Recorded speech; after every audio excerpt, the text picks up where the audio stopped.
গাজীপুরে প্রাণী সম্পদ অধিদপ্তরে ক্ষুদ্র নৃগোষ্ঠীর মাঝে বকনা বিতরণ।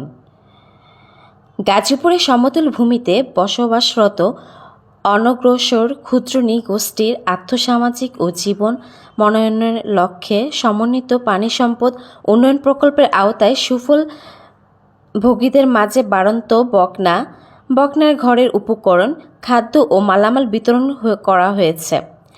আজ 13 মার্চ 2025 বৃহস্পতিবার সকাল 10টায় গাজীপুর সদর উপজেলা প্রাণী সম্পদ দপ্তরে আয়োজিত অনুষ্ঠানে গাজীপুর সদর উপজেলা নির্বাহী অফিসার মোহাম্মদ মামিনুর রশিদের সভাপতিত্বে প্রধান অতিথি হিসেবে উপস্থিত ছিলেন গাজীপুর জেলা প্রাণী সম্পদ কর্মকর্তা ডক্টর নার্গিস খানম।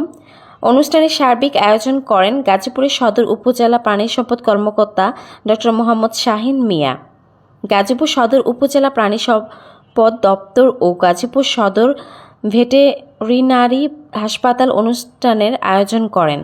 গাজীপুর সদর উপজেলা প্রাণী সম্পদ কর্মকর্তা ডক্টর মোহাম্মদ শাহিন মিয়া বলেন, সমতল ভূমিতে বসবাস করে কিন্তু জীবনযাত্রার দিক দিয়ে পিছিয়ে পড়া ক্ষুদ্র নৃগোষ্ঠীর 50 জনের মধ্যে একটি করে বাড়ন্ত বকনার ঘর তৈরির মালামাল ও বকনার খাবার বিতরণ করা হয়েছে।